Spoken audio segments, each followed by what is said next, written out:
Hey y'all, this is Javale Richardson, and this is the Be Ready anthem, y'all. I hope y'all ready. Stay ready, be ready, stay ready, be ready, stay ready, be ready, stay ready, be ready, stay ready, be ready, stay ready, be ready, stay ready. Every show, new face, new dream. Young man out here building a team from the track to the court to the turf and the ring. They all grown different, but they got the same theme. Putting in work when the lights not on. Late night, early morning, still going strong. They don't do it for the lights, they do it for the fight. Future looking bright, cause they training for their life. So be ready, stay ready, be ready, stay ready, be ready, stay ready, be ready, stay ready, be ready, stay ready, be ready, stay ready, be ready, stay ready, be ready, stay ready. Spotlight on them, time to show love. Brother smart and dream, all star from above. The hustle in their heart, purpose in their feet, and they voice on this mic that echoes in the streets. Every episode, no cap, no fake.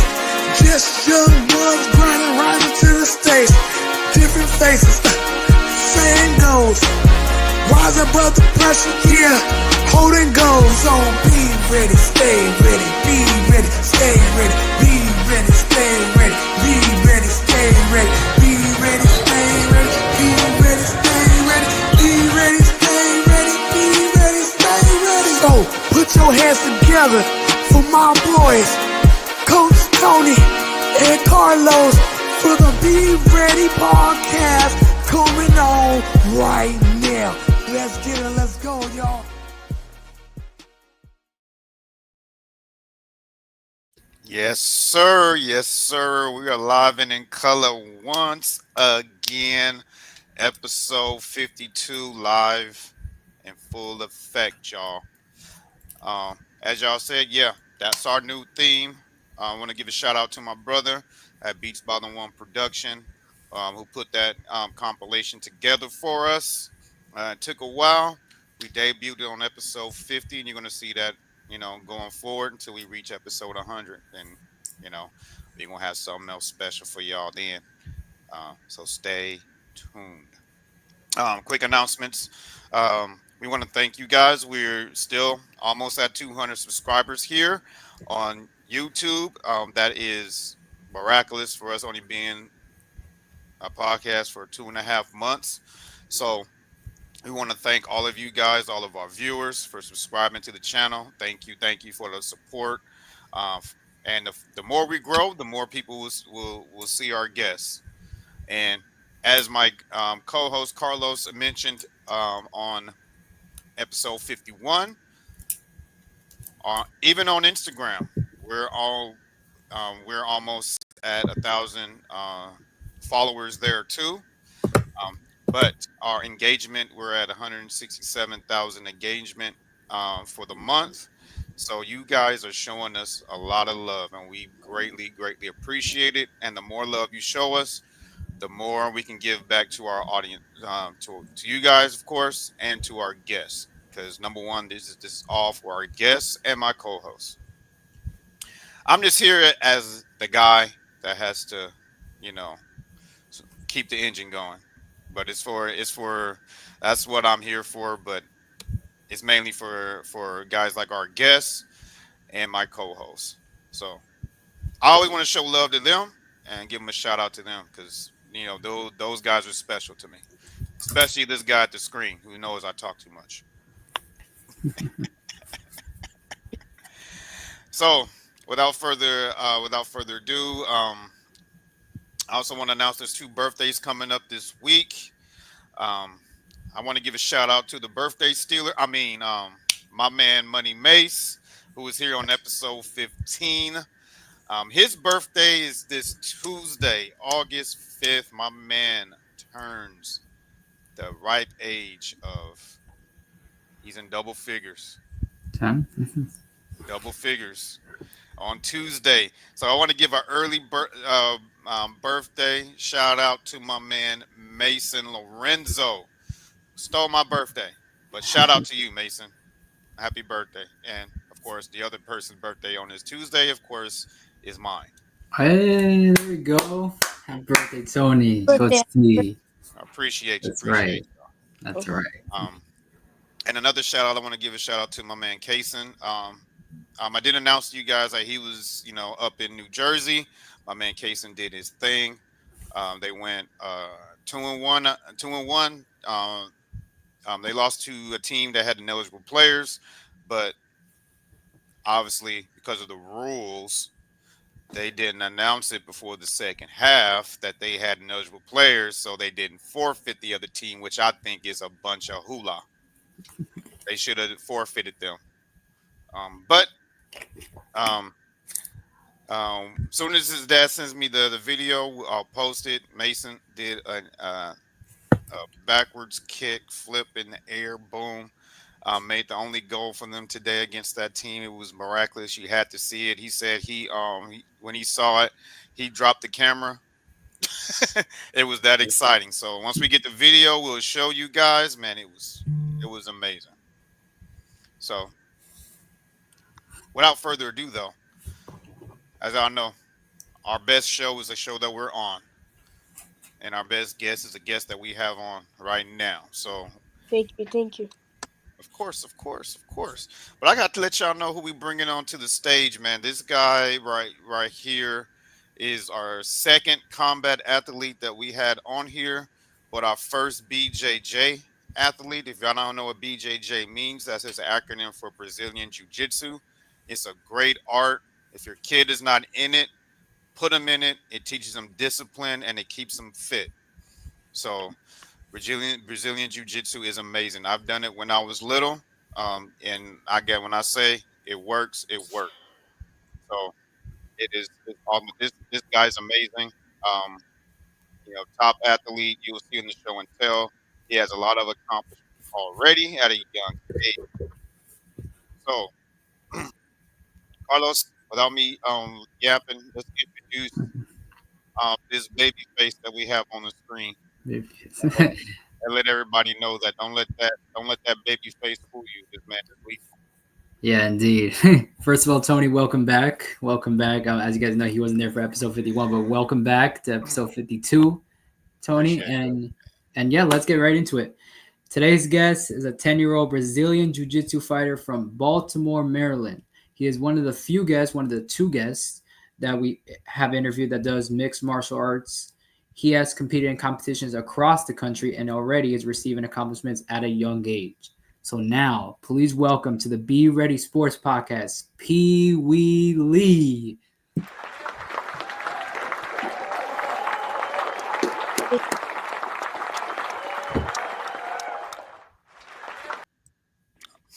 I was gonna give you a double clause, but I said, no, I ain't gonna do too much. So let's break the ice, Pee Wee. Tell them a little bit about yourself, man. From that northeast, be more, you know, flowing through your veins, man. Tell them, break the ice, man. So I've been doing jiu-jitsu for 2.5 years. I train 7 days a week, and I train 2 times a day, and sometimes 5 hours a day, 4 hours a day, but mostly 4 hours a day. So yeah. Tell and let them know, man, that you be more tough. Let Yeah, Yeah. them know that you be more tough. Show them, man. Say, I'm telling them, I'm be more tough. from Thank you. Baltimore. Yeah. Baltimore for life. And then we got my man Chief and my man Bruce. There we go. They understand, especially my man Bruce. He's from B More, so he's going to support. He's going to ask you some questions. He you know so be prepared for that. But shout out to our loyal viewers. I see Yes. I see Cason's in here. We talked about that hot goal that he had today. Enrique, thank you for coming in, and thank you, Chief. Chief, He was he was our one of our first years. uh, one of the first guys, first supporters Yes. that we have, first Yes, donators sir. to our show. So shout out to you, Chief. Yes, sir, Chief. But for you guys, man, we're gonna talk a little sports right quick before we get into the Q&A. Is that okay with you, Pee Wee? Yeah, yeah, for sure. All right. So we're gonna highlight this one first because Carlos talked about it yesterday. Yeah, was it no Friday? Um, regarding this guy. That was yesterday. It's Friday. No, Friday, Friday. Yes, yes, we had to skip. Yep, I remember. Yeah. So so unless you guys been under a rock, you know, Jerry Jones had made some comments that Michael Parsons didn't agree with.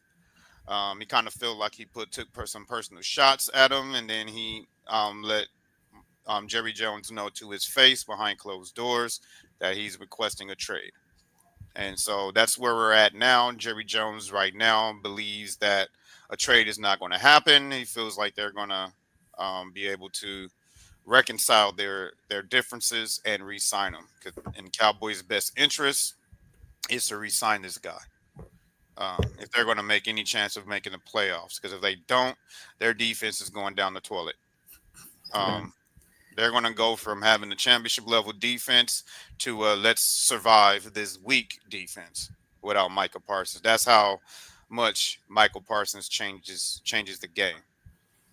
There's only a few D linemen that are able to do it. I'm not saying he's equal to these guys' level, but we all know we had names like Reggie White, Warren Sapp, uh, a guy by the name of Von Miller. We there was a guy in San Francisco by the name of Bryant Young, and then there was a recent guy with the by the Rams. Um, come on, Oh, come on, come on. Aaron Donald. Yeah, Aaron Donald. Yeah, and by a Aaron guy by Donald. the name of Aaron Donald.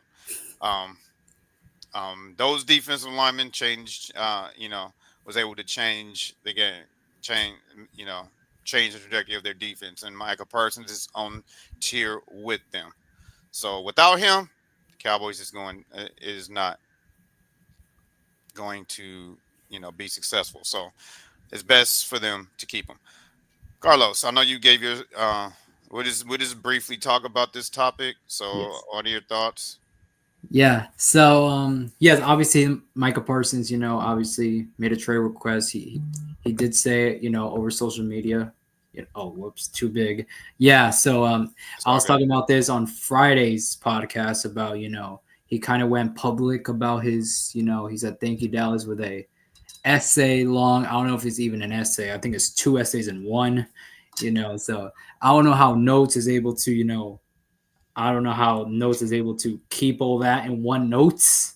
I don't know how that's possible, two essays in one, but I guess that happens. And yeah, basically he's just saying that, Jerry Jones is just, talking and basically, a lot of drama in Dallas. And obviously Micah Parsons says he basically wants out. He wants a request trade. And obviously, guys like CD Lamb took to social media, and these other Cowboys players, they went to their social medias, you know, kind of saying the same message. CD Lamb basically saying, "Never fails, dog. Just pay the man what you owe him.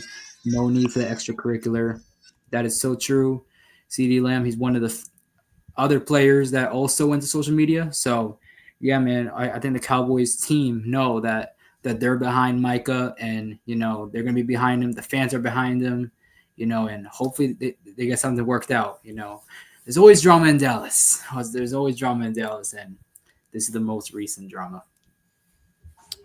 Well, I think he named dropped Dez Bryant in there too, and Dez Bryant wasn't too happy about it either. He was threatening to. He said if you say his name one more time, that he was threatening. He said it on Twitter, which is X now, not DMX, but X. That he was threatening to release some secrets um, between Jerry Jones and what's going on. It's too much So drama. so yeah, it's a lot of drama Yes, in sir, Chief. negative situations. Drama trade. But I mean, let's ask our guest what he thinks about this situation. I don't know how much he follows the Cowboys, but but Pee Wee, the floor is yours. What are your thoughts on this as a young athlete watching this? Just give the fans youngster's perspective on this. Yeah, it's crazy. Like, yeah, like it's crazy. There's a lot of drama, you know. But yeah, Yeah. Yeah, that's basically that. Drama equals Jerry Jones. I agree with that, Chief. Jerry Jones always got to get in the way. No matter what coach comes to Dallas, Jerry Jones is just gonna step in the way and just cause more drama. I think the Cowboys they once had to deal with Deion Sanders to come coach into the Dallas Cowboys. But even if Deion comes to Dallas, which is not gonna happen now, he's obviously in Colorado doing his thing. But Jerry Jones is always gonna get in the way. So I'm glad that didn't happen for Dion. He's over at Colorado now. He's over at Colorado doing his thing. But yeah, Jerry Jones equals drama indeed. Let's leave Prime out of this. You know what I'm saying? He's doing his thing Prime, in Colorado. He ain't hard to find. Prime bought them their last Super Bowl, so He ain't hard to find. Let's say that. let's leave Prime out of this. Prime. Yes.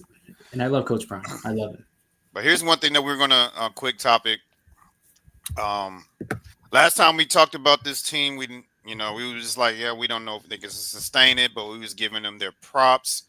But now we have to call a spade, man. The Minnesota Lynx are for real, Yeah. man. You can't write these young ladies out, and they have put one of the biggest shellackings in the WNBA. I don't know if it's the biggest one in WNBA history, probably is, but 53-point win, and they're looking like favorites to win the WNBA title. Sorry, you Caitlin Clark fanatics. Sorry, you New York Liberty fans and all, but the Lynx has been the most consistent team all year, and they have not been getting their due respect. But we're not like that on the Be Ready Sports podcast. We call a spade, and if you legitimately deserve your credit, they do. They have the same amount of losses as the Connecticut Sun has wins this year. So, and but we'll get on the Connecticut Sun in a second because they have some major news in the dub going on right now involving Bruce's Boston Celtics.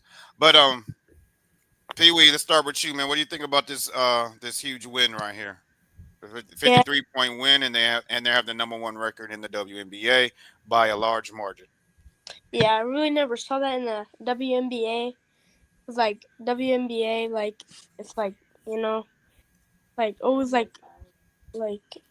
always like pound for pound for WNBA because so yeah, and like I never really saw that in the NBA because like I never watched it. I never watched WNBA because like I like NBA, but that's crazy. I never saw that in the WNBA. So yeah. Yeah, it's a massive win. Chief said it best. That's a beat down to the very last compound. That's a beat down to the very last compound. So a 53-point win, Pee Wee. Try to explain that in a BJJ match. 53 win like by points. Yeah. How does that translate in your sport? Like, So like for it's like kind of like impossible for like a junior one because like junior ones matches are in 4 minutes in all competitions. So like it's kind of hard to get 50 points. no. I'm not saying like get 50 points. Well, I'm saying like describe like a beat down like this, like a comparison, pretty much. Like a comparison in your sport. Oh. Like if somebody wins in your sport by a large margin like this, like try to describe it. Yeah, it's crazy if they win by that. Like so they can win by that by submission, points, advantage. But the only thing they can lose by is by penalties. So yeah. Okay, so I'll say it's almost like It's like a tap out in like less than a second. That's how I agree. That's how I say it. Like the match starts and you just tap them out like right away. Yeah, that's what jujitsu is about, really. Yep, just put them to sleep Uh huh. or have them out there squealing like a wild pig. Mhm. If y'all never been to an event, yes, that happens. Yeah. Kids get choked out, tapped out, and they be out there screaming like they're about like they're being killed. Mm. Yeah, but that's the nature of the sport. Yep. That's the nature of the sport.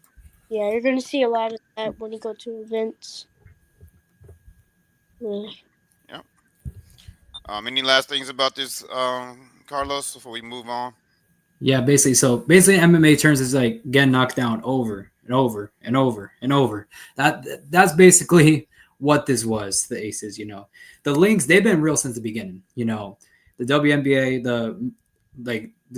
they've been talking about the links since the beginning. They bring back their whole starting five.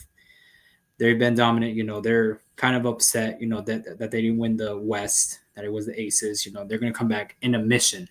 This looks like they're on a mission. They're on a mission this year. They're 24-5, guys. 24-5 in their 29 games played. That is just crazy. 24 wins, only 5 losses. Just basically switch the Connecticut Sun. No offense to Connecticut Sun. Just switch the record, and that's the Lynx record. So that's a beatdown. 53 points. That is a But it's beatdown at its finest. it's not just the record; it's just a percentage of the wins Yeah, yeah, I know, right? per games played. Um, so that's roughly around 90%. Yeah, That's like any sport. That's like in your sport throughout the year. Let's say we're in August. Let's say you've been fighting continuously since January. Let's say you won 95% of your fights. that's domination. That's impressive. Um, Yeah, all right. This last one, and then we'll get into it's some an MMA. topics of your sport, Pee Wee. I know you're excited about because I already told you what we're going to talk about, man. And I couldn't take that grin off your face when you know that we were going to talk about. But um, this right here is the biggest news that happened this weekend for basketball, uh, which is no brainer.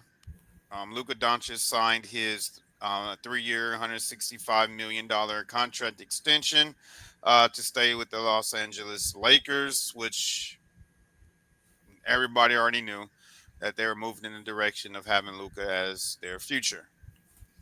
So um, when this contract expires, depending on the salary cap, he has the option of signing a supermax 5-year, $417 million contract when this is in 2028, if he so chooses to. That's a lot of bread to invest in one player, and I know how they are in Los Angeles. If they're investing that much in you, you better bring a title, or they're going to destroy you. That's how Laker fans are. I'm just saying. So let's start with you, Pee Wee. What do you think about this contract here, and what does this type of investment means to you? Yeah, so it's pretty impressive, like 165 million is a lot to a lot of people. And I kind of like Luca. He got good 3-pointers. So yeah. All right, Carlos. Yeah, man. Obviously, it was kind of, how do you say, a foreshadow, pretty much. We kind of knew he was going to sign that 3-year contract. Yeah. So he kind of wait, hold on. We kind of Take knew your he was going to take sign your that time. 3-year Take your time, contract. Carlos. Take your time, man. Yeah, You and I got got this, so man. much, so much to talk about. Yeah, I got so much to talk about this. But yeah, we all kind of knew he was going to sign that 3-year contract. He's going to sign that 3-year contract pretty much when it's over. He's eligible for a projected 5-year, $417 million contract in 2028. That's their future right there. That's their future. And obviously, if they want to win games, the Lakers are gonna have to revolve around him. If the Lakers are gonna win games in the future. So Pee Wee, what would you do with with a 5 year, $417 million contract? What would you do with all that? With all that dough? What would I do with the money?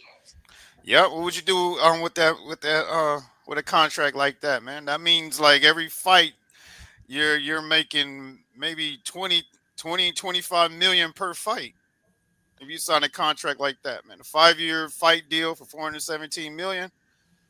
Yeah, I Yeah, would travel to different events and then like see like different countries. Like I would go to Brazil and I would go to other jiu-jitsu gyms that I would want to train at, my dream jiu-jitsu gyms, because I want to go there and have fun. So yeah. man, I love that answer, man. That was different. Most people be like, "Oh, I'm gonna buy me a house. I'm gonna take care of my family. Oh yeah, yeah, Um, I'm going to do this, that, and the third." But you're like, "No, man. I'm gonna take that money. I'm gonna go train at the best trading gyms all over the world." yeah, and Um, I would buy and a gym too. well, we know you're gonna take care of your family, man. I know that. I'm just we know that. We know that, Pee Wee, man. You're a stand-up guy. Thank you, thank you. But for you guys don't know how contracts work in combat sports, it's a little different than team sports. Yes, they announced the 5 year, $417 million deal, similar to that. Yeah, but it's broken down into their contracts are broken down by fights. Like they'll say, okay, you have to have a major fight in January. You have to have a major fight in April, May, June, so forth, and then they'll tell you this how much we're going to pay you per this fight, per win or loss. This is how much you're going to make, and that's how those are broken down, and up until the total amount of 417 million. However, that whole 417 million is not guaranteed. There's all parameters in combat sports contracts, which is very, very, very strenuous based on the athlete. So they have injury clauses in there. They have personal conduct clauses in those contracts and everything. So that's why you see those bags be different um, when you have those fights. That's why you see lesser fighters taking those high profile fights and don't and get their names out there because those contracts are structured that way. So we'll get more in depth with Luca on another day, but we're going to get into the topics that made my man smile. MMA, let's go. So the first thing we're gonna talk about is Habib. I can't pronounce his last name. I can't pronounce his full name, so I'll just call him Habib. But Khabib, when yeah. you see his face, you're gonna know who the heck I'm talking about.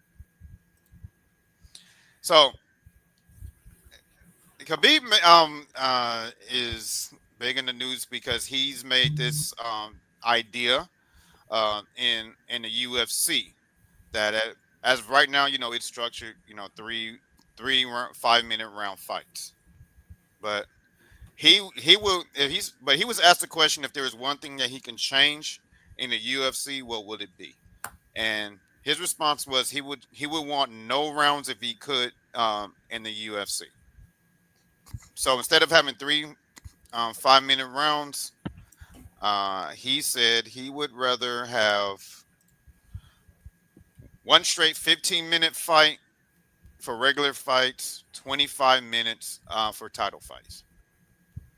So um, to me, I think this will be a wonderful idea for breath of fresh air. Um, in my opinion, it takes the results of the fight away from the judges, and in the 15-minute straight fight, the better fighter will win. With 15 straight minutes, you're going to have a legitimate winner, and it takes away from the unanimous decisions that we get on here on these podcasts and in the barbershops and argue about. No, he should have won. No, he should have won. No, he won. You see, he beat. That would Mhm. eliminate that altogether, and you have a legitimate fighter. That's just my opinion, and I like it. I know there's some people that won't, that disagree, that want to keep with the standard tradition. But since this is your sport, Pee Wee, I'm gonna start. I'm gonna start off with you. Since this is your sport, what do you think about this idea by Habib? Yeah, Habib is one of my favorite fighters because I like his wrestling style. So I think that's a good idea because like people's not gonna be getting saved by the bell, you know, and then like the another guy's gonna have like another chances, because like say if they get up, they can knock him out, So yeah, Yeah, great points, man. Great points, man. Great points. And since you're in that sport, you speaking on this based on experience. So you're not talking as a fan. You're talking just based on experience. Like that that it pisses you off when when you got an opponent dead to rights and then he's saved by the bell. And that gives them a chance to refresh and recharge and come back. I know that. I know you don't you hate that. You want to finish him right then and there. So yeah, I get what you're saying. Like, yeah, you have a chance to. You have him on. You have your fighter defeated. You can put him down and be no questions whatsoever. And I know your trainer, Mr. Lucas, in the chat will probably agree with that. mm, I mean, he'll probably get in there and tussle with a 15-minute straight fight too. yeah. All right, Cause, Carlos. Oh, my Yes. bad. Go ahead, Pee Wee. 'cause most of the fighters like in 5 minute rounds, they just want to get it done and over with. Like they just want to be like full of speed. So 15 minutes and 25 minutes will like kind of tire them out. So yeah. Yeah. Uh, And let's give you an example. I can't remember the names of the fighters, but I can tell you about this brand new fighter whose face got obliterated in there. He had the size advantage, but he was getting knocked down. He got knocked down five times in one round and was saved by the bell in every round. And I'm knowing a straight fight, He's done. I think party would have been over in 6 7 minutes. But in my opinion, if you knock somebody down 4 and 5 times, you let them back up, you don't deserve to win that fight. That's just my opinion. But Carlos, what do you think about this idea by Habib? Yes, it does eliminate Saved by the Bell. That's part of the good news. Good news is, it takes away the Saved by the Bell. It's just a 15-minute straight fight for a regular fight, 25 minutes for a straight title fight. We'll actually get a real winner. But regardless if there's rounds or no rounds, there's still going to be controversy. At the end of the 15 minutes, at the end of the 25 minutes, there's still going to be controversy of, oh, he should have won. He should have won because he did this in the middle of the fight and stuff. So there's obviously some positives and negatives to it, but I wouldn't mind seeing it. I would like for the UFC to try this, or boxing to try this, try it for one match and then I You, guess we'll you, see if it works. I don't know. because they take too much shots to the face, you'll never see this in boxing. You'll never see a straight, Or 15, 20 MMA, minute or fight. MMA.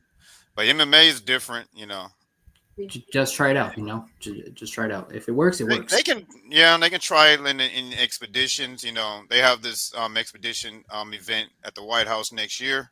Yeah, just try it. So they can try it and see how it goes, or do a poll with the fighters and see how they feel about it.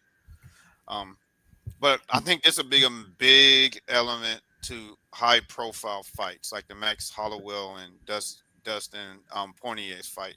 Um, you know, and my man Israel. I can't pronounce his name. He's one of my favorite fighters It's too. rare Man, Adesanya. Adesanya. Yeah. yeah, he's legit too. This or let's say you in there with a guy like Rampage or John Bones Jones, and you know you got 15 straight minutes. You have to deal with this animal. You know, it changes the dynamic. It changes the preparation for the fight. There's no, like Pee Wee said, there's no save by the bell. You got to go literally beat this dude. yeah, So yeah, it'll, so as a fan, it'll bring excitement, but from the fighters themselves that has to go in there and step up with these dangerous dudes, are they willing to I know the dangerous ones, like, yeah, I don't mind going on there 15 minutes and tear this dude head off. Shoot, I can go take a quick shower, get this fight over in like 3 minutes instead of round for round. You know, for But the amateurs. some of the up and comers that have to fight these animals, they may not like it. But I think it changes the preparation. It changes your thought process. It changes everything. Like it makes you legit will separate the top fighters from everyone else, because in a straight fight, no rounds, the better fighter will always win, in my opinion. The most conditioned.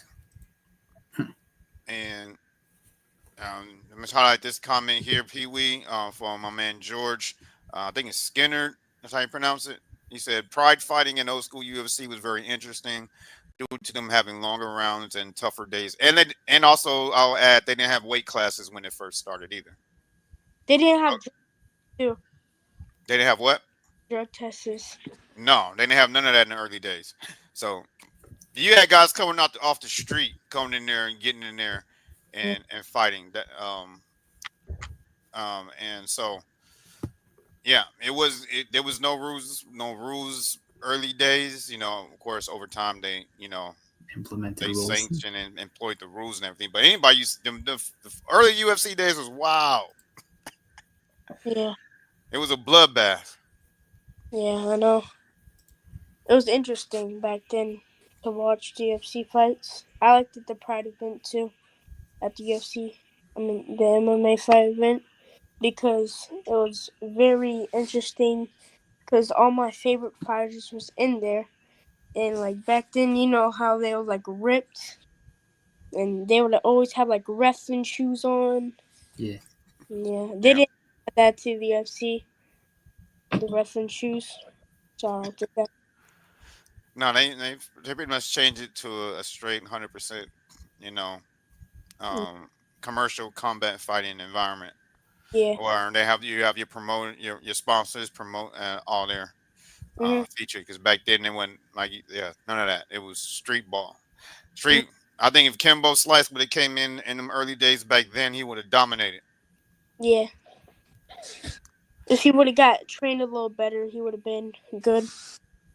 Yeah, that part. May he rest in peace, though. Yeah. Um, and let's pivot over to my man Max Hollowell. This is something I want to talk about with you, Pee Wee, as well. We all know, during the Max last year, the Max Hollowell Dustin Diamond Poirier fight. He pointed down to the ground, and then literally they went toe to toe until the contest is over. If you're a true MMA fan, or you're a fighter of the sport, you understand what it means. However, we have guys that don't understand that, and I wasn't able to post a video of this. If I could, I would have showed him doing this. And instead of tagging after it, he took a step back and got knocked out with a smooth uppercut, right uppercut to the chin. So, and my man had some words for them after that fight. My man Max gave him a warning, just said, "Remember, guys, when you guys point down, as he's doing here, it's stay there and swing, not point down and take a couple steps back." And it's referring to this guy who got his head knocked off doing that. So, what are your thoughts on this, guys? Either one of you guys, whoever wants to start, can start on this topic. I know you guys are familiar with that Hollowell and that point down feature. I know you guys. I don't have to describe it. You guys understand what that means. I'll let Pee Wee go first. Pee Wee, you go first. Alright, so people have to understand that because, like, you see, like, people are, like, mocking Alex Pereira, doing that, and, like, having all that stuff and face paint on, and they would be getting knocked out in, like, 5 minutes. So it's, like, basically the same thing with Max Holloway. people are mocking Max Holloway, then they're getting knocked out because yeah. Oh, they're not just getting knocked out; they're getting their heads knocked off. Huh? Yeah.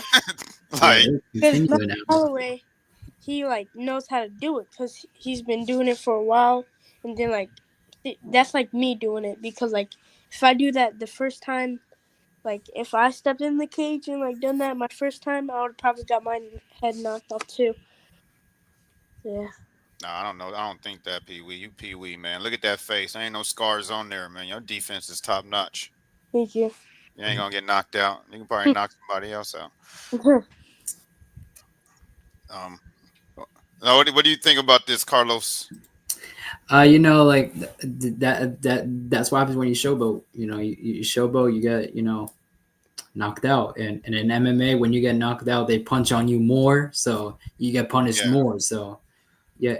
So be careful to showboat, because if you showboat, you gotta back it up. Yeah. yeah, and I mean, you do that against, and these guys are prideful. You know what I'm saying? They are. They got pride, man. These aren't no average dude on the street. These are trained, trained fighters. Even the less known ones are still trained fighters. So you go over there and you try to mock somebody, like that, you better back it up, or they're going to put it in overdrive, and oh, that's how you feel. You gonna knock me out? Nah, Night night. they're gonna do Steph Curry on you. Yeah. They're gonna run around the cage talking about night night, or do or pick up that shovel. Yeah. If y'all know the old school UFC, you understand that Tito Ortiz and Ken Shamrock feud, when he picked up that shovel, Yeah, I when remember he that. knocked out Ken Shamrock. So they'll do that to you. Yeah. So, you know, back up, you gotta watch. And there's a good point too. A polished boxer will destroy a scrapper. Yes. Polished boxing will destroy. Well, a scrapper would I was to say a scrapper with no discipline, of Yeah, course. I agree. You guys got any other closing remarks on this? Before we move on into the big final topic that I have before we go into the Q&A. Nope. We're good. Let's move on. All right, let's keep moving on. No, I'm just kidding, guys. All right, which one did I have first? No, not that one. To get into our last topic, this kind of like branches off of that last one. We all know that Mr. Diamond here, Dustin Poirier. Poirier. I hate, yeah. Carlos knows I hate mispronouncing people's names. That's why he always corrects me. It's a tongue twister. Yeah, I didn't put this in order, so I'm trying to remember not to highlight these out of order. But I looked it up as why they called them diamond is because diamonds are shaped through intense pressure, and because of that pressure, if you can withstand that pressure, you shine like a diamond. The results are diamond, and the reason why that is because it describes his fights. Like you can pressure him, you can beat him down and whatnot, and he can withstand that pressure and come out on top, which is why he received this nickname. So I just want to give you guys his thoughts on his retirement, and what are your thoughts about his career, anything you want to highlight about him. Carlos, you want to go first on this one? Yeah, man. Dustin, he's a great fighter. He's a great fighter. He's one of the greatest fighters in UFC. That he will be. His career will be remembered. He's called Diamond for a reason, right? Because pressure makes diamonds. Like that quote's used in sports, like in basketball, football, MMA. Diamonds. Pressure makes diamonds, and that's why he's called the diamond. Either one, two things going to happen with that pressure. You're either going to shine like a diamond or crumble like coal. Yeah. And what about you, Pee Wee? What are your thoughts on Mr. Dustin Poirier? So I I hope like I said it right. I like him. Back then, like I liked it him like back then, but now like his mouth guard said like last dance, and then he skipped a couple fights with that mouth guard. Like he fought in a couple fights with that mouth guard, and then he like wanted to win, so like he kind of just gave up and like just retired. You feel like he gave up and retired? Yeah. Oh, Dustin, man, you can't have these young fans having you feel like you gave up and retired, man. You can't have that. All right. Well, let's get in. I just wanted to give a quick highlight on this. I think it's an early retirement, in my opinion. I do feel like he still has 3 or 4 big fights left in him. Um, but who am I to tell him what to do with his career? You know, that's just my opinion. We don't Right. know what's going on in his life. We don't know what he has behind the corner going on to his career. All we can do is respect his decision. But fans always feel like they got to tell the athletes what to do with their lives and their careers, but you don't know what these guys go. You know what's going on. You don't know how taxing it is on their bodies to do that. Combat sports is not an easy sport to fulfill. All these years, there's a reason why they fight once every 3 or 4 months. So it is taxing on their bodies. Um, but last thing I want to point out, and then we get into your Q&A. All right, this is the last thing, guys. Um, I want to give it. I saw this out, and I wanted to point this out with my man Pee Wee. Um, if this goes as to plan, these are some exciting big fights coming up for 2026 that UFC fans should be excited about. So, um, to put context about this, Mr. Islam, Pee Wee, help me with his name. Islam Makachev, Yeah, Makachev. Megachev, and Ilya Taporia. yes, he is open to challenging um, Ila Ilya Taporia. Ilya Taporia to have for a bout for the number one spot. Right there. So they're both established champions, pound for pound. Um, world class fighters.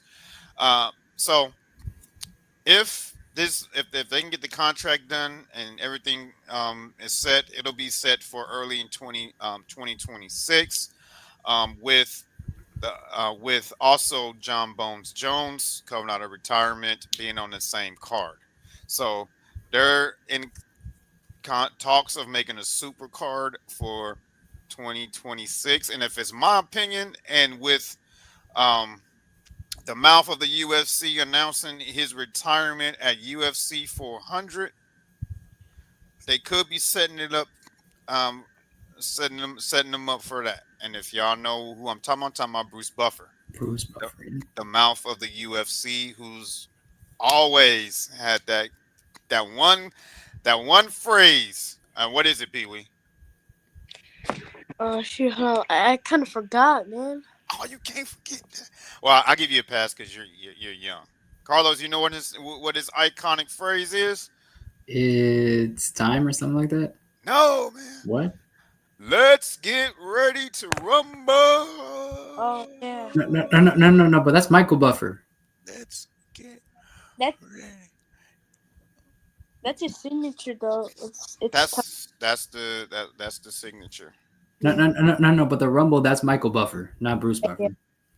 So what? It matters a lot. They're two different humans, but He said there's two different humans. Well, anyway, he's set to retire UFC 400. Um, they could they they could they set to retire UFC 400. They could be setting it up for that, or I could be wrong. But I know they want that. Yeah, Carlos told me that it's the wrong buffer. So Yeah, that's yeah, that's Bruce Buffer. No, Michael Buffer. Michael. He told me he's a wrong buffer too. Yeah, Um, Michael Buffer. all right. Um, but that's just my opinion, though. They could be setting it up super card for that UFC 400 at his retirement. However, I could be wrong. Um, I could be wrong. Yeah, I made a mistake. I got him mixed up. Cause that's all I remember is that let's get ready to rumble. You know that is main event time. Yeah, Michael Buffer. But yeah, Michael Buffer, he's mainly in. Yeah, you're right. He's mainly in boxing and and other events. He's mainly in boxing and all that. But Bruce Buffer is set to retire at UFC 400. I think he announced that earlier this year, and they could be setting the super card up for then. However, I could be wrong, but I know they are setting it for 2026, and this is what the under the card is the main event card is looking like um, as of now. So, what are your thoughts on this? Pee Wee, go first. So starting with John Jones, I like him. I think he's gonna finish this fight with the England fighter. I forgot his name because I like his knees. I like his fine knees, his elbows. You know, he's been training with like a lot of wrestling, like that one Olympian wrestler. So yeah, then he's got like hard kicks. Yeah, so I got.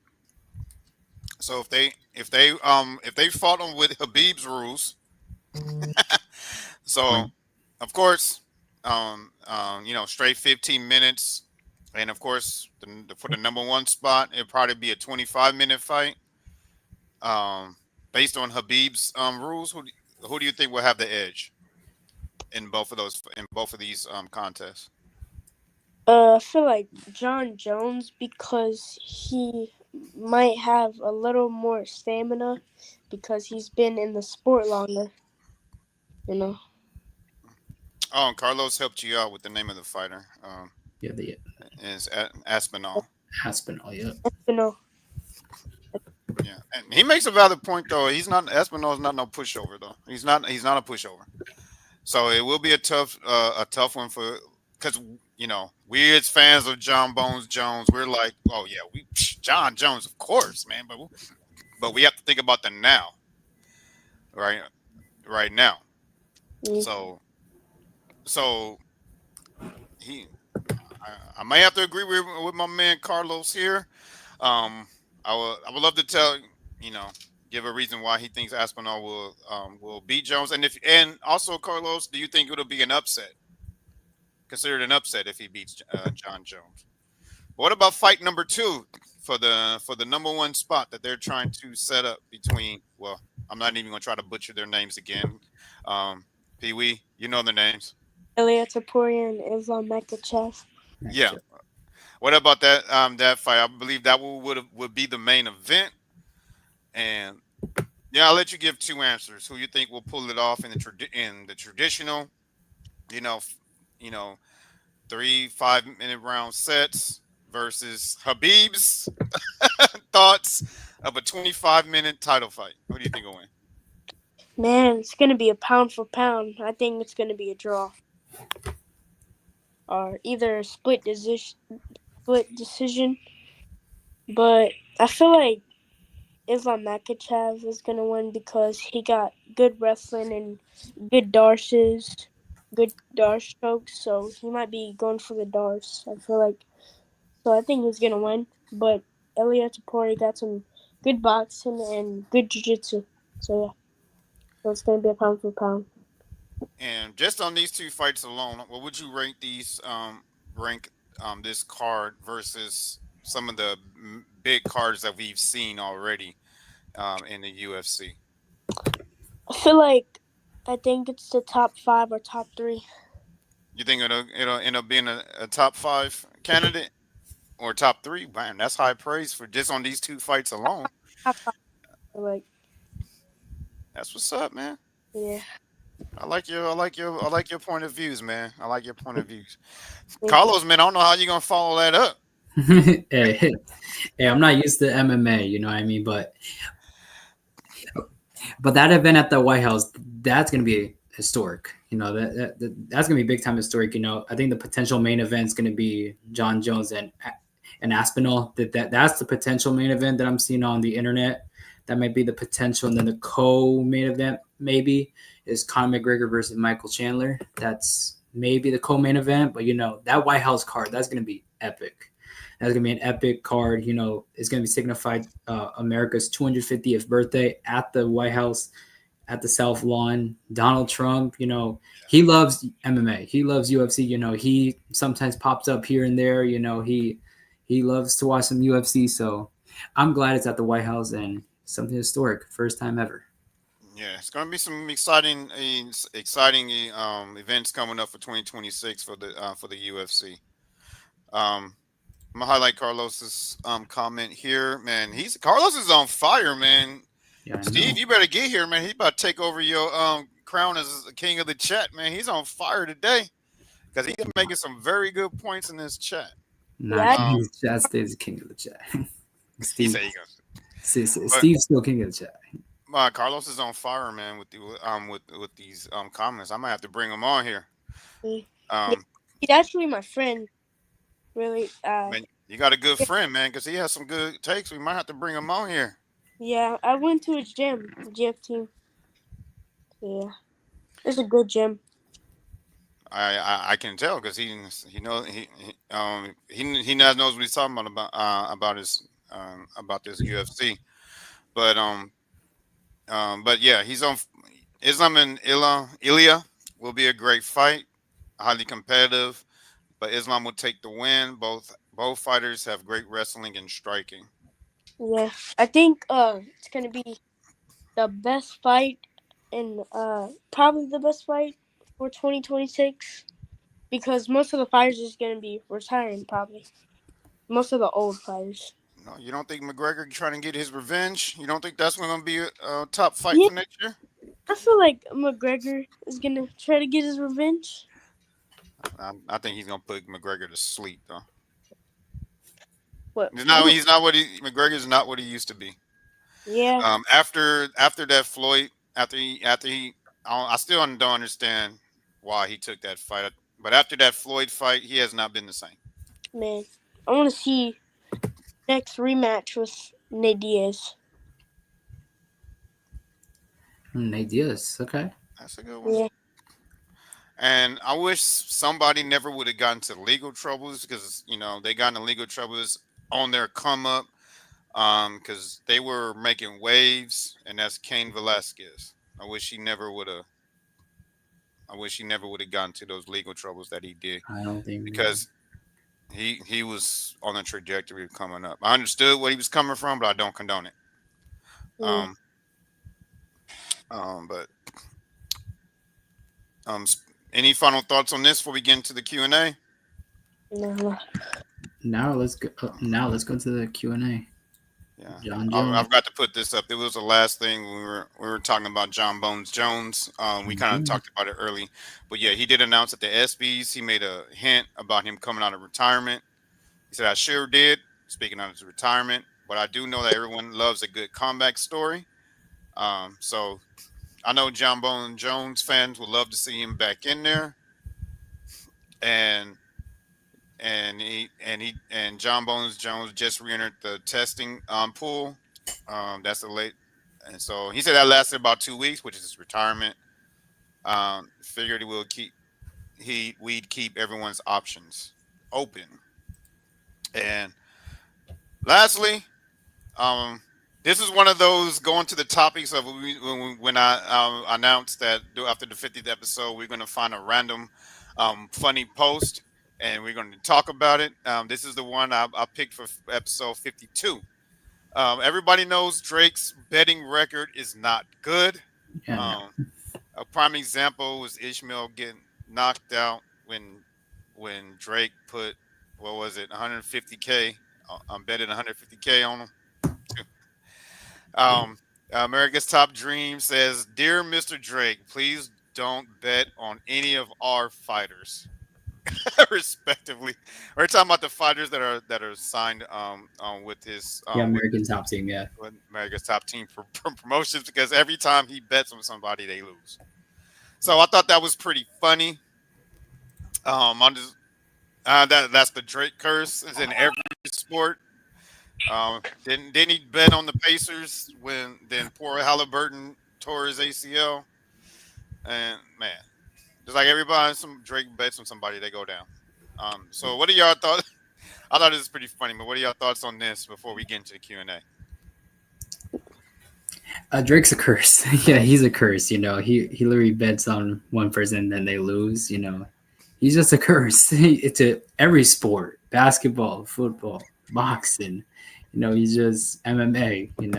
He's just a curse. And I don't know. I guess Drake has to. I don't know. Stop betting. Stop betting on stake. You, oh, go ahead, Pee Wee. Before I answer, Uh, what do you? so he bet like I think like 100,000 on Oliveira, and then Oliveira got knocked out cold. So I think that's why American Top Team righted that because no one wants a curse. They don't want the curse because they don't want the fighters to get the curse to lose to Drake. You know. So yeah. Yeah, and there was a whole bunch of fights that they had highlighted, but I didn't want to post them up there just for time. Because we'll be talking about those fights because we were like, oh yeah, we remember that, but but yeah, who y'all think is the biggest curse, him or Stephen A. Smith? Drake. Drake. Y'all think Stephen A.'s track record is very low, Drake because he bets. but Drake bets more, but Stephen A. makes his picks. He don't bet, but he makes his picks, Yeah, he does. Yeah, he makes his and pick. he's equally as cursed as Drake is. We'll point out John Jones beat the Drakers. Okay, Carlos. All right. Okay, we'll see. I hope he does. All right, all right. Let's get into the Q&A. Um, yeah, yeah. Thank you for being a great sport, Pee Wee, on those topics, man. I know it took longer than I wanted to. Carlos did warn me, but but man, but you gave us our blessing to do it. So I'm not saying we're not blaming you, of course. No, we never blame the guest. Put that disclaimer out there. But we did ask his blessing to go through all those topics. So let's get your Q&A. Let everybody know came in here for one reason, to learn about you. Yeah, Pee Wee. So let's go. All right. So, what inspired you to do Brazilian Jiu Jitsu? So when I was like a baby, I used to watch UFC on my iPad, and then like I used to watch some boxing too.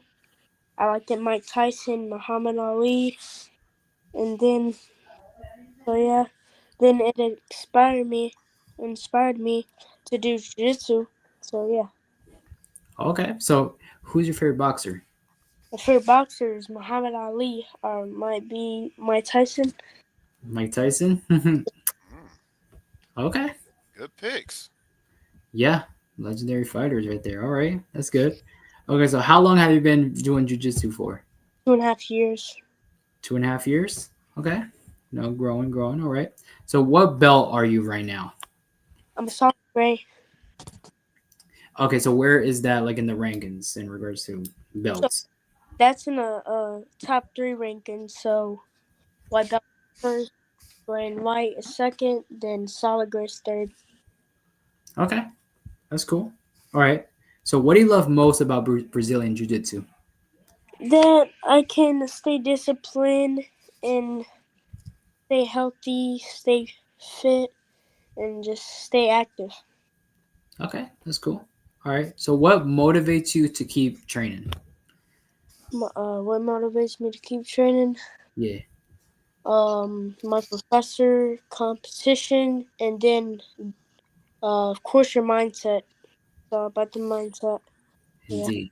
Yep, you gotta have the right mindset. You gotta have the right mindset. That's very good.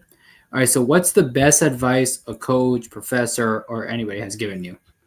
Stay disciplined, stay motivated, and keep going and stay hungry. I like that.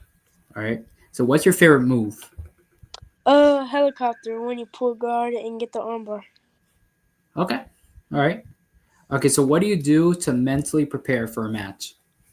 Just try to stay calm and keep my mindset right.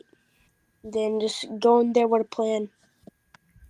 I like that. All right. So who do you idolize your style to? My style is my professor. Okay, so your professor. All right. So And, what are your long and term? sorry, Carlos, give your professor a shout out, Yeah. so Drink. you know who you talking about. Yeah. Shout out to at Lucas Montalvo on Instagram. He's my professor. The one that black belt world champion. He inspires me. He keeps me going. I Right. like that. He's I in like this. that. He's been quiet, but he's in the chat. You know, he's the one that was like, "Man, quit talking basketball. Get into UFC, get into UFC topics." Hey, we are a sports show, guys. We are a sports show, so we got to cover what's around sports. All right. Okay, But so what are your long term goals? My long term goals is, of course, to be a black belt world champion. That's the key right there, black belt. All right, that's cool. Okay, so if you had to meet any sports athlete, it could be in the MMA world or outside of that. Who would it be and why? Rotolo brothers because they got good back takes and good leg locks. All right, all right. So what is your practice slash training schedule like during the week? I train 7 days a week, 2 times a day, 4 hours, sometimes 5 hours in a day. Okay, so if I do the math right, one training is probably like 2 hours, right? Yeah. Then I go train somewhere else, and then that's 2 hours, sometimes 3 hours. Wow, 2 hours. Well, that's a lot of work. That's hard work. I like that. All right. All right, last question. What are your favorite hobbies slash interests to do outside of jujitsu? I like to play football outside. Then sometimes maybe like do a couple workouts. Then like do exercises and jiu-jitsu at my home. Okay. Okay, that's cool. so All three right, workouts. three Yeah. work. So Two. you do your own at home, and then you get your two at the gym, and that's Yeah. that. That's something that the late great Kobe Bryant said, man. You do those extra workouts at home, over time, you slowly separate yourself from your peers. Mhm. Because everybody's going to the gym. You know, everybody goes to their second gym or however many gyms they go to. Everybody does that, but what you do at home is what separates you from everybody else. Like getting up in the morning, knocking out a quick little 30-minute workout, get your blood flowing. That's an extra one right there. So that'll be four. Knock out a quick one before you go to bed. Take your shower, boom, boom. You know, that's five. So all those little things like that, man, that you're doing, Pee Wee, those count too. So that separates you, man. Keep that up. Thank you.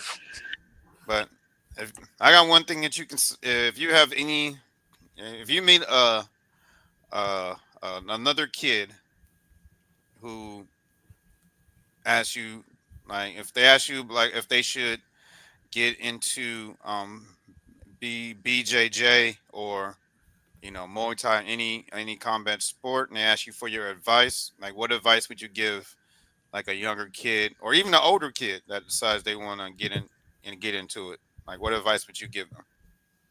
So if they wanted to join BJJ, Yeah. so don't say I think I'm gonna do it. You have to do it if you want to get somewhere. Then have a right mindset, and then so yeah. All right. If there's any advice that you would give your younger self, let's say you're like your 3, 4, 5 year old self, like if we just put a time machine, you can go back in time, and you can give one thing that you can tell your younger self. What would it be? I wish I could have started jiu-jitsu more later, earlier. I mean, So that's what you can tell your 5-year-old self. Like, man, get out there and get into that jujitsu gym. Yeah. Because you didn't start at 5. You started, you said, about 2.5 years ago. So it was a Yeah. little bit older than that. So, 7. I started at 7. Now I'm 10. yeah, so you could have told your 5-year-old self, and by now you would have been way further. Yeah, I know. All right, so let's get into the our most favorite part of this show that all the guests love, even Carlos. He Mhm. really loves this part, which is the show and tell. So what we're gonna do, we're gonna start with the photos, and then after that, as we go, um, you can do show and tell on the medals that you have, as we go, and then we go into the videos, and then we'll be all set. You ready? Okay. Yep. That's Let's get it. Let's get it. Let's get it. Bam. So there's my man looking up at the ceiling with that nice, solid gray belt that he told y'all about. That's my man Pee Wee. Another victory. Just to let y'all know that yellow belt over there with green stripes that is a yellow belt with green stripe oh, on my. so in competition. That's the color of his gi. So Never in mind. competition, they use that sometimes. So do you see that wristband on the ref's hand? Yeah. Right there? So they make them wear that belt sometimes to like make it easier to like score points. So they know who scored the points. Oh, okay. Yeah. But his real belt was a gray black, one of the top 4 above mine. Yeah. Oh, okay. Yeah. I kind of threw me off. I thought he had on a yellow, and then I saw the black and gray. I was like, oh no no no, that Yeah. must be just a camera a camera thing. So they just had him wear that yellow and green just for the points because you guys Uh have the same belt. uh to make it easy for so they know who scored the point and didn't score the point. Okay, that makes a lot of sense. But tell us how. Well, obviously we know you won Mm. because you holding up that. Sorry, I have to go WWE on you. You over here doing that Roman Reigns holding up the one sign, telling everybody to acknowledge you. No, but how did obviously the ending results we know how the fight go. But tell us a little bit about this fight. So like um I pulled guard and then I got a triangle, then I went out of balance. I started up standing, then once I shook the guy's hand, then he like grabbed my legs and I sprawled and I spin around to his back, then got a choke on him. Then Nice. won. That's Mhm. that be more tough right there. Y'all Baltimore. think y'all think y'all had him beat and he just surprised you, right, Yeah. Bruce? Yeah. All right. And then if you guys know this from the advertisement, you can go ahead and bust this out right now, Pee Wee. This medal here if you want, but Yeah. tell everybody a little bit about this at the Pan Kids Jiu-Jitsu event. So Pancake Nogi Pans has like a event every year. So I won that. I won that event last year. Uh, special special moment of my jiu-jitsu career. Then I had fun. Then like the best moment of my life. So yeah. Yeah, and was this the one that was down here in Florida, or was it closer by you? Uh oh, I think you froze. Froze at home.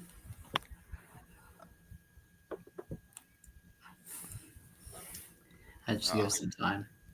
oh, they didn't want him to answer. Yeah, just give it some time and he'll be back. Don't worry. But just to give y'all some thought, I know this Pan event is similar to like nationals in AAU basketball. So that's like their big thing. I'm Yeah, assuming. like what they go on like toward the end of the year, with the circuits and everything. So that's like their ending, pretty much. Oh, hold on, Yeah, I think his. thing died or something like I think that. it died. I think it died. Hello. Yeah, Yep. you scared us, man. Don't be doing that again, Pee Wee. No, I'm just kidding. Sorry. I'm My just kidding, man. I'm just kidding, man. It happens. uh, my phone died, so I had to get on another phone. My another phone. So what Yeah, we I were we were what just I was I'm just explaining to them how big the pan event, because a lot of a lot of our audience is used to basketball. So I was explaining to Carlos, like, hey, this is an AAU. It's almost like their nationals event that they have at the end of the year, where all the top teams come and compete for first place at like at their circuit events. So yeah, so Pans is like one of yeah, your biggest sports events of main the year. events. Biggest Yeah. events of the year. All right. Yeah. Okay. So go ahead and tell us about your medal. My medal. What you So yeah, just what I was saying. Like it's the biggest event of the year. That was the most special medal to me. Then it was a special day in my life, my jiu-jitsu career. So I won by, and the guy went to, I passed his guard, got him out. Then the guy flipped me over. Then I got him in a triangle. Then I got the armbar. So then I won by submission. Then got the gold. Yeah, we're gonna say it again, man. That's that be more tough right there. Thank You think you. you got him down? Nah. Thank you. So this is the National Fall Invitational last year. hmm Yeah, this year's one is this Nogi Pans is coming up in October. Just want to let you know. Okay. Yeah. So it looks like you got first place in this event too. hmm Uh, what happened to the third place guy? No, I'm just kidding, man. Yeah, what It happened don't to him? matter. They were just I can tell you. So there's this guy. So sometimes when he compete and the guy doesn't show up, he don't get. Sometimes he gets medaled, but he loses by. It's called a walkover when the guy don't show up. So he didn't show up. Then I had to go against that guy in the second, and then that's when I done my helicopter, my signature move. Okay. Nice. Hmm. So no awards for forfeiting. Yeah. Yeah, for Yeah. forfeit. Yep. So that one, when I was thinking in my mind, to get my plan ready, then just get him ready to go on the mat. Yes, sir. You know, remember what event that is? That was the Nashville Fall. Yeah, So Nashville. yeah, Nashville Fall. Nah. Which gi do you like better? The this black one. Um, I think you had you have a That was the black one, same a gi. white one, and a blue one. Which one do you like better?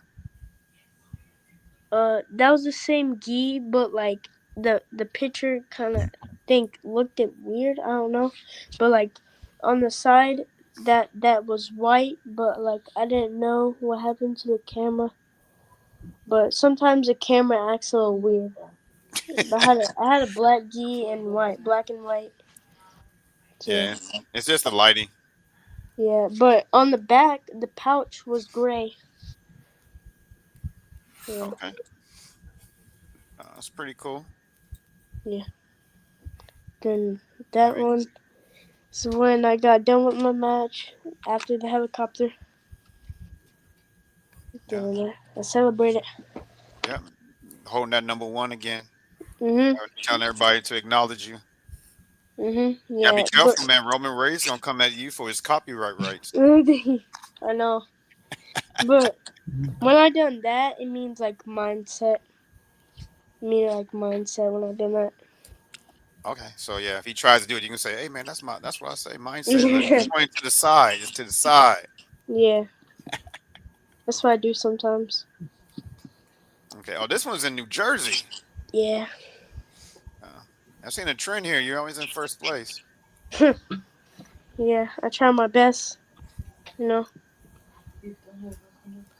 I done over. I had done over 100 competitions. So this one, uh, I won first. Then I had like how much fights did I have in New Jersey for? Like I think I had like 5. So I won against the third guy at the first, which is the quarterfinal. Then I won by a back take. It was a tough fight. I got the back. Then I got the choke. Then the second guy, him, I think I won by armbar with the second guy on Oh, okay. second place. So yeah. Well, keep Okay. showing them you be more tough. Right. Representing. And there's Yeah. a better view of what you were talking about on your gi. Uh huh. The gray patch on the back and on your arm sleeve. Mhm. Yeah, it's called level black LXB. Yeah, it's pretty cool. I think I like One that of my, black one better. one of my. That's when I wear it in the Nashville fall. One of my favorite gi brands. Like That's what's yeah. up. Yeah, here's another event that you were in Charlotte. Yeah, Charlotte. I think like that was 2-3 weeks ago. So yeah, that one. I finished the armbar. Like in every one, I Uh, had hold 2 or 3 fights. hold on before you describe the fight. We actually got pictures of it. Uh, yeah. There it is. Mhm. Now go ahead and tell them about that about how you finished this fight. That fight was like 13 seconds, and my another fight was like 30-20 for like 10 seconds. My second fight was 10 seconds. So this the one when you beat him by armbar. Mhm. That was my first. That was my final. My second. I got And that one in like 13 seconds. And my first, I got that in like 10. Like, so I thought these was the same. No, these are yeah, just two that one different I fights. got that, and this one right there, Am I I going got too that. fast? No, no, no, this one right here. I Okay. got this one in 10 seconds. Then the one with the blue gi, the guy with the blue gi, I Uh, got that one in like 15, 13 seconds. So how did you get him in this position in 13 seconds? Uh, signature move, Helicopter. A helicopter. helicopter. Yeah, So a move that you okay. practice over and over and over again is like second nature, like tying your shoes. It's my signature move. I try to do it. It's like I like doing it like every tournament. Look, he's ready. Look, he's seeing his picture. He's getting excited. Look, he can't even sit down in the chair no more. He wants to get on the mat and put one of us in the armbar. Man, that one. That's when I was like My bad. locked in at the Charlotte. I was locked in at that one. In that fight, I was locked in. And that's against these two guys. Yep. All right. Then So that you're guy all on in the New York. I can go. Or you? No, I was just saying like, yeah, this is your next event in New York. Got Yeah. first place again. Mhm. But go ahead. All right. So the guy in the third place. So that was a tough fight, man. I like busted my lip. Blood was everywhere on the mat. They had to clean it. Then I Ooh, continued fighting. Then I won by armbar. He had 2 points. I mean, I think it was 0 or either tied. I had 2 points, 3 advantages. Guy had 0 points. Then I won by he. Then I busted my lip. continue fighting. Then I got the win by the armbar. And the guy on the second, what I was just talking about, um, uh, got him in the triangle. Then we went out of balance, restart standing. Then I went to go shake this hand, try to grab my legs. Then I sprawled, spin around to the back, got the choke. Man, I'm gonna say it one more time. Again, it's that be more tough, man. Busted your lip. You was bleeding all over the place, and still finished the fight, man. That's toughness right there, man. Yeah, my lip was like busted open, like the doctor said you had to like get stitches, but how like man, I'm like nah, I'm just gonna nah. I We're was just gonna move on. nah. Like, She just had to put Vaseline and I was all good. But I said nah, I'm not gonna get no stitches. I ain't gonna do it. man, tough, man. Yeah, What do you think about that, Carlos? Man, he said, "No, the stitches, man. Just put some Yeah, Vaseline on it. yeah, that's yeah, Get yeah, him back out there." yeah. That's some tough stuff, you know. Baltimore. That's that Easy. Baltimore. That's that Baltimore. Yep. yeah. The be more style. Yeah. Yeah. There we go. Remind me not to go over there and mess around. Shout out to one of our subscribers, Autism Boy Cottage 81. Shout out to you. If you haven't checked out his channel, check out his channel too. He has some great sports content that he um, releases every day.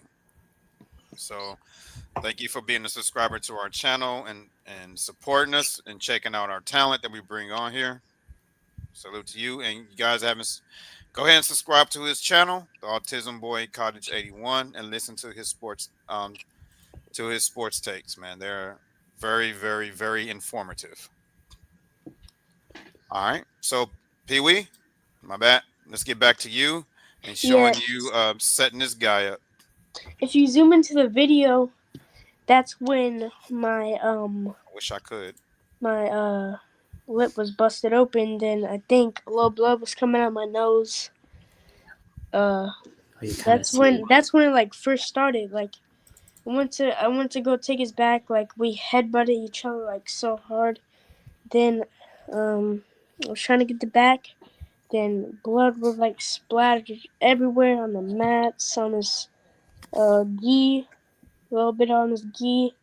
Then like they're like all over my like face, my lip, and then it was a tough match. So yeah. Yeah. Well, yeah. If you guys on YouTube, you can, of course, put it on main screen by hitting that little window on the side. You can blow it up.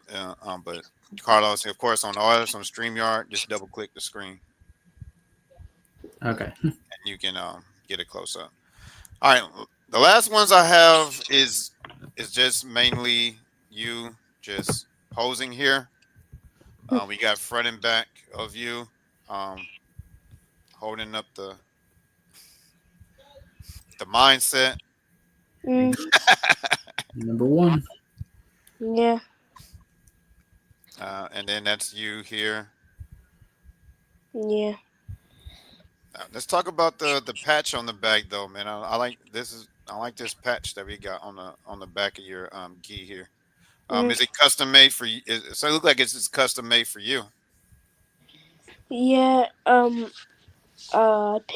Custom made on all my gis. Like most of my gis are custom made. But I got it right now. Right here. Okay. Brazil. Then Let me put America. let me Then put I got my Instagram right here. let me put Then you back on the main screen. Lee right here. Brazil flag. America. Then my Instagram right here. Then yeah. Yeah, that's my guy right there, Pee Wee Lee. You Don't just play around with him. He's from Baltimore. You mess around and find out. All right, so I just put this back up so you can see the gi, in full effect again from the backside. I like that. I like that patch there. It's pretty awesome to get your custom patch. I think you should get like a small one in the front. Yeah, If you don't think that's just my opinion, it may be too much, but I like those front patches as well. yeah. To at least show your dojo where you're from, or if you're independent, show you. I think that's pretty cool. Yeah. All right, Carlos, Yes. you've been quiet through the first half of the show and tell. What do you think about the photo portion? Pretty impressive so far. For photo impression, pretty impressive so far. Uh, yeah, Baltimore tough. That kind of represents the second half of those pictures. The Vaseline for no stitches. It kind of represents Baltimore. That I like that. All right, and do you want to show them your before we get into the videos? Do you want to show them your medals real quick? Yeah, for sure. Alright, so this is the pans one. I won the Nogi pans that I won. Special moment right here. Yes, sir. And I got like stacks. Whoa, that sounded like a dinner bell. Ding. Then I got my IBBS. That's most important to me. Okay. And I got 2 more right here. Big medals. Actually, big medals. Wow. Okay. Then some gold, some other golds. Then the other gold. Nice. Then the other gold. But most of my medals are gold stuff. Then I got these 2 rings. Then I got a belt. Rings? Oh, hold on, Pee Wee, Where, slow down, where, slow down. You gotta tell them about them, man. Tell them about them. So, Tell them about the rings. Tell them about so the rings. My man's excited. it was my first gray belt competition, gray and white belt. Put it back up on the screen while you talk about it so they can see. There you go. Top 2 belt. My first gray and white belt competition. It's called Fuji BJJ. The competition is called. Then I done open weight, means you can go against any ranked, any weight, any height, and older, and you can go against any age. So I signed up in that. This is gi and this is no gi, and then I won 3 medals. Then 2 rings. Then these are medals right here. Okay. Then Oh, that's all 3 of them. yeah. Pretty cool. Then these rings. All right, that's pretty cool. All right, what was the other one you was gonna show us before I stopped you? Oh, the belt. Let me get the belt. My man was on a roll. He was like, I got this. Yeah, you show the medals, the rings. The rings look pretty tough. The black rings. Okay. Oh yeah, you really got to talk about this belt. Hey. Sorry. Slow down. So, the belt. So tell them about the belt. So the belt. I signed up in intermediate, means you can win the belt. So if you win the intermediate division, you can win the belt. But if you sign up in advance, you can win the giant belt. So yeah. Okay. Oh, you about to tell us you have the giant belt too? Nobody was in my bracket at the advance. Oh, they was scared. They said they heard that Be More Tough was coming. They said, "No, let me go into this bracket right here." All right, you have any more? Then I got wait. And I got a bunch of medals that I really can't find. But the grappling shoes. Then these are samurai ones. I mean, with the swords. Uh, the medals, the samurais. Okay. Then these are new breed. Okay. Then the worlds. These are the worlds. Then yeah, that's it. Awesome, man. Pretty cool, man. You got a lot of medals. Yeah, that was probably the most that we saw, right? Tony, like out of all the guests. Yeah. Yeah. My man was so excited to show y'all. He was like, "Here you go." Mhm. Yeah, I know. That's like a lot. He was moving. Yeah. That's that be more tough. Thank You know. you. Yeah. But we talked about it. Now we're gonna show y'all how be more tough. So we have a couple. We have a couple of his fights here that we're going to show you. And then here we'll have we'll walk you guys through it for anyone that don't understand what's going on. Because you know they have a point system that's different than what y'all see on TV. So the first one, this is about 1 minute 6 seconds. Unfortunately, disclaimer, it was tilted to the side Oh, midway no. through. You try to get the broad shot, but you know it's kind of hard to adjust it on your screen. So if you're watching on your phone, you may have to just tilt your phone on the side or just turn your head like. No, I'm just kidding. But here we go. And Pee Wee, just walk us through the. I don't even know how to call my Instagram. What's your name? You. All right, my bad. Let me do it this way so you could talk through it. Yeah, that way it mutes. That way it mutes you. Mm-hmm.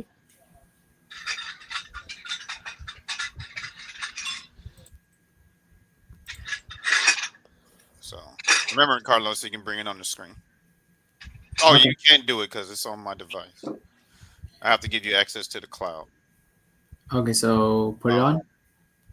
Well, yeah, you can add it to the stage. Go ahead. So you can talk to it now, Pee Wee. What's your name?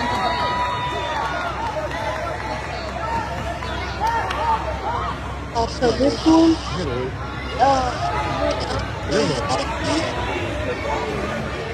Give me a second. This one is when I was wearing the white gi with the patch.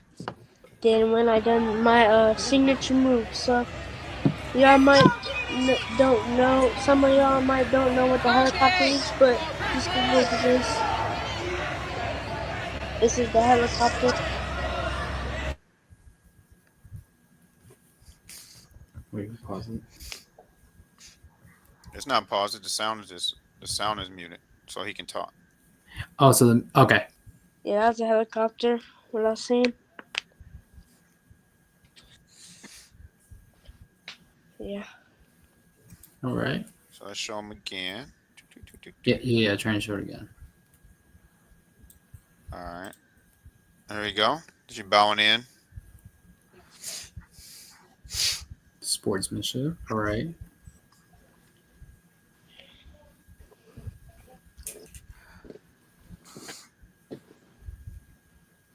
So here you go, doing your helicopter. Yeah. Quick tap, And boom, you're out of there. and you're out of there. Let them know that you don't get paid by the hour. There you go. Simple as that. Yeah, man, good. I love it, Pee Wee. I love it, man. Thank you. Thank you. Way to get in and out of there, man. Don't play around, man. Get your victory and go home. Yeah.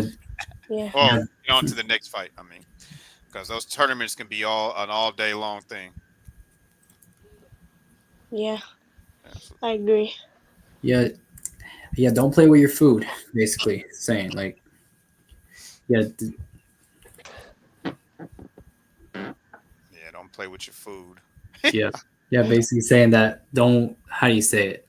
Try and dominate them, not like play with them in the beginning and then try and make it a long fight. Like Yeah, obviously try and like end it right away. Like yeah, you gotta be fast and be first. yeah, yeah. That's what my coach says every time. That well, when we play a team that's like easy, Mhm. like don't play with your food. Like try and like take them out, Yeah, like take them out early. You know what I mean? So yeah, yeah, yeah. Speaking of not playing with your food, you ready for the next one? Because I think this one was a lot faster than the other one. Yeah, I'm ready. All right, let's get it. All right, you can. All right, go ahead and you can talk through it. That's you guys. Yeah, I think this is the one you had 13 seconds. Yeah, I think so. So this one was my final. That my final match. That I done another helicopter, another signature move, and then got him, that's it.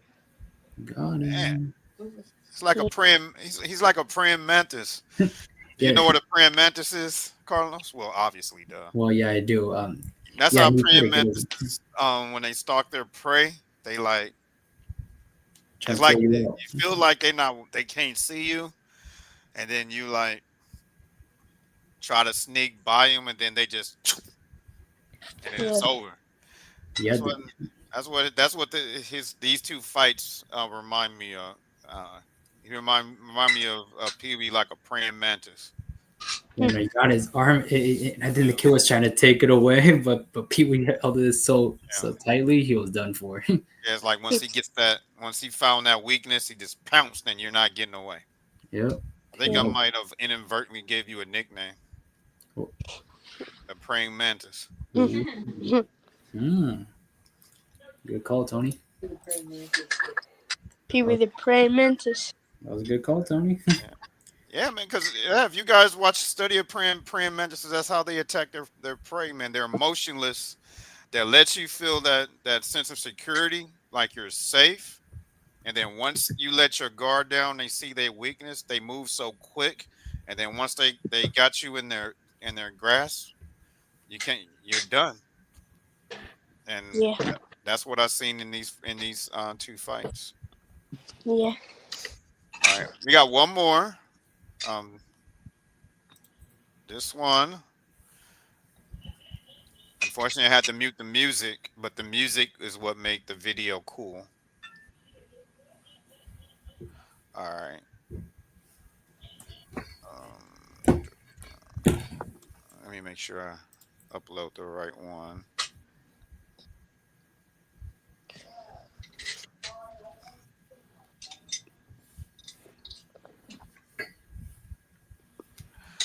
All right, give me one moment. I'm gonna make sure this is the right one. Right, sure. Do not want to upload the wrong one. Uh, Go ahead and make some small talk, Carlos, while I figure this out. Small talk. Yeah. So, yeah, the praying mantis. That. Uh, was. What does the chat think of that praying mantis for Pee Wee? That's on the fly nickname by Tony. Okay. We got it or not yet? Okay. You ready? Yeah, let's go. All right. Here we go. So mixtape. All right. That's when I was getting on the podium at Pan Kids Noogie. That's him looking swaggy, Mhm. pointing out to the crowd, and he's about to give his championship speech. Hmm. And show us which medal that was again. Mom might have to help you out because you got like hundreds of them.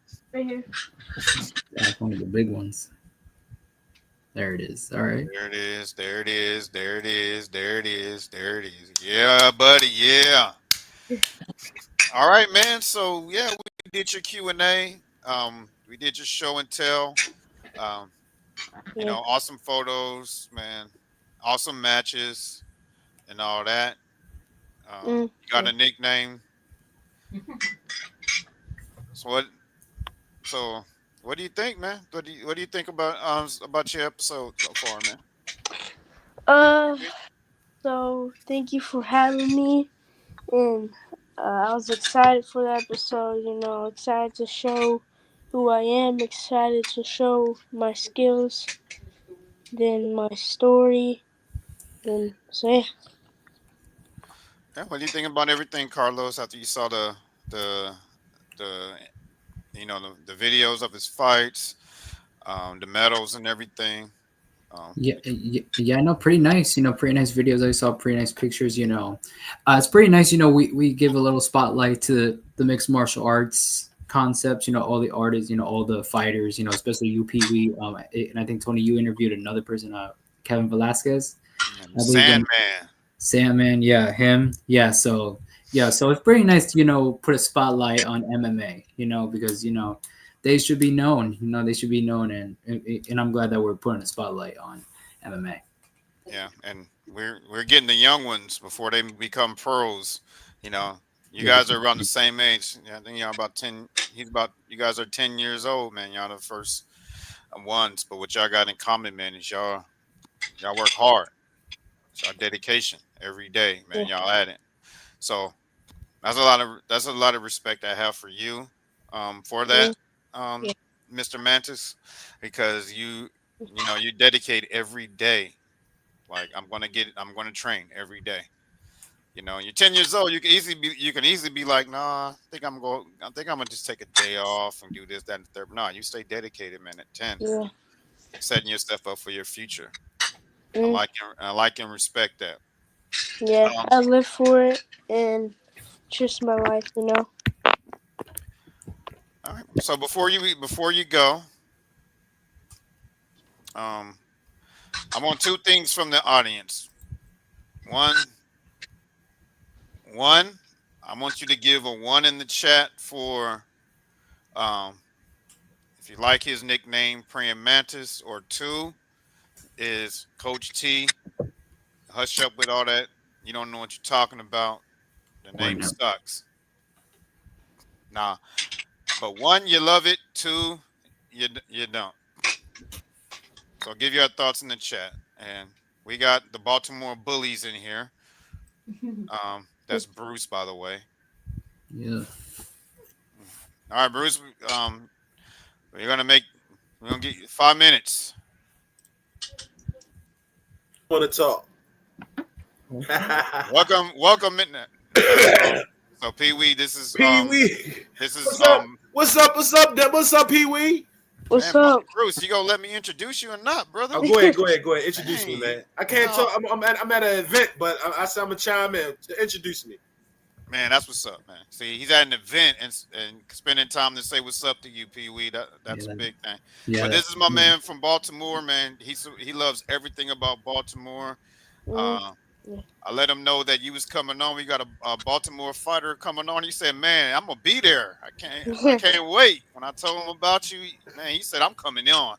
And he didn't even wait for me to say, "Bring on the callers." He's here. So go ahead, Bruce. The floor is yours, man. Say what's up to the praying mantis. I don't like the prayer man. That's who gave him that nickname. Coach T. I did, man. No, ain't no prayer madness. You the Baltimore bully. That's what we call him. We bullies. We no damn prayer madness. Let that We ain't one no rip. daggone bug. He don't know anything. He don't know how deadly they are. Well, seriously, prayer man is no joke. I found that out. It's crazy, right? I'm 44 years old. I just found out praying mantis are one of the most devastating bugs in the world. Like they will literally like. Well, anyway, hey man, good job, Pee Wee, man. So you do Thank you. jiu-jitsu, huh? You gonna get into MMA or you just gonna keep it jiu-jitsu? Keep it jiu-jitsu. Well, you could. I mean, MMA, jiu-jitsu, all that fall in line with each other, right? In the future. Okay. Yeah. You gotta get that prize money, man. For the family. Yeah. I'm What's working on that. What's your record though? What's my what? What's your record? My record? How many? Put it like this. How many? I know you know how many losses you got. Not many. Not many. That's good. That's good. That's good. Maybe Yeah. like Have you ever been overwhelmed by your opponent before? over what? Overwhelmed. Overwhelmed now. Okay. So all your fights basically be close.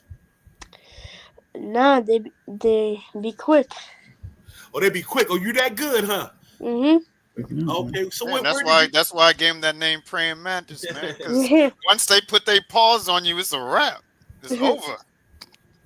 So where did you get your But love for fighting from? Where am I fighting from? The Uh, love for it. The love for it. What made you? What gave you the fire to wanna, do jujitsu? so when I was a baby, I liked it to watch UFC and boxing on my iPad. Then I just got really into it. Then it inspired me to do jiu-jitsu. Okay, that's good, man. Hey, if you don't mind asking, what part of Baltimore you from? East Baltimore or West no, no, Baltimore? no. We can't do that, bro. We can't do No, that, no, no, no, Bruce. no. I'm just asking where you from. Nah, He from What? Baltimore? nah, No, no, nah. I'm not gonna get into We no can't. streets. I'm just asking what side of We town can't. he from. That's I'm just all. kidding. We can't do that, man. No. It's a YouTube violation, man. He's a kid. We No. can't I'm tell just him kidding. exactly where he's from. Oh man, go ahead. What you trying to say? Like No, it's a YouTube violation, man. What are you talking about? Well, fool. We can't I know he's from. disclose exactly where he's from. I'm saying, is he from? I'm not asking the neighborhood. I just asking, was he from the east side of town or the west side of town? That's all. No, we can't do that, man. It's too cold. I already know what side of I'm from town he the from. east. I'm from the east. We can say East Yeah, we side. east, East. baby. Yeah, I already knew he was from over east. I already know. You know we tough over there, baby. Yeah, man, we the bullies over there. Hey, Yeah, bro. can you box? Most definitely East Baltimore. You already know. We the Man, fighters. I'm We about to the, East Baltimore you right now, man. we the fighters of Baltimore. We from over east. But you ain't never get into boxing. Huh? You never get into. Can you box? Yeah. Okay. Okay. Hey, have you ever defeated someone that's much bigger than you? Yeah. I knocked him down like 5 times in a row. Oh Damn. man. Damn. Yeah, just body shot. But like no, it was no head though. Like no headshots, just body. So I body shot him hard. Did you make them? Have you ever make somebody cry before? Yeah, a lot. A lot. As anybody, I'm telling you, Baltimore, baby, we make people cry. All right, 60 seconds, Bruce. 60 seconds. Has anybody ever made you cry before? Mm-mm. Man, you ain't gotta monitor me like that, man. Goddamn, No. Coach T. Hey, Hey, language, man. before I go, I know you're a Raven fan, right? Yeah. Of course, we bleed purple. Hey, man, keep up the good work. What can I follow you at, Pee Wee? We on that bird flu. With that bird flu, you already know, shorty. All right, time's Hey, up. Baltimore, Man. Y'all over here talking about the Ravens. Time's up. where can I follow you at, brother? Peewee.lee_BJJ. Okay, Instagram. Instagram, yeah. IG. All right, brother. I'm gonna check you out, brother. Keep up the great work. Thank you. See you. Baltimore for life, baby. Baltimore for life. Bye. Alrighty. All right. Man, don't be coming on here cussing again, Let's Bruce. go, Bruce. Put a Baltimore. Let's go. Cynthia. East Baltimore.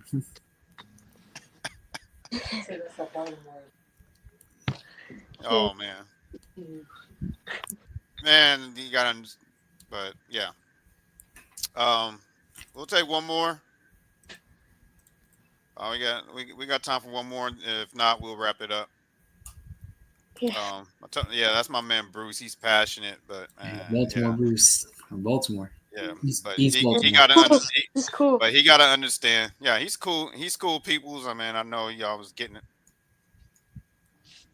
About throwing body shots out here, but Yeah. my man's passionate. But he got to understand. Sometimes with kid-friendly shows, man. Nah, he good. Nah, he's good. Oh gosh, shut up, Carlos. East Baltimore. You know Oh, that. beat more, see more. Over here. So speaking. All right. So while we waiting on somebody, you over here bringing up the Ravens. What do you think the Ravens are gonna undo this year, Mr. Pee Wee? Hopefully win the Super Bowl. Super Bowl. Okay. You think so? Yeah. On a scale of 1 to 10, how do you think that's how confident are you that they're gonna win the Super Bowl on a scale of 1 to 10? Probably like an 8.5. Cause they get so close though, but most of the times they lose though. But like they try to come back. So this year I feel like they're gonna try to come back. All right. Well, it doesn't look like we're gonna get any more calls, so let's go ahead and give your final shout outs to your final shout outs, and you can tell everybody where to find you, even though you already told Bree more. So you can shout out to my professor. You can find him at Montalvo at Montalvo. Then me shout out to me.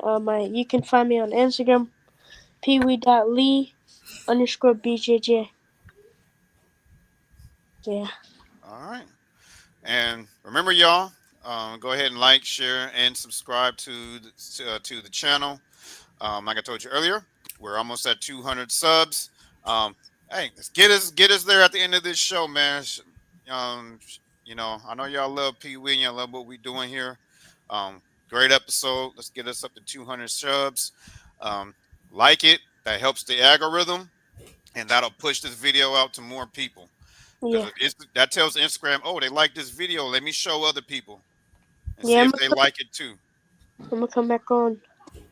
So that's going to say he's already announcing he's going to do a return episode, y'all. You see that? Yeah.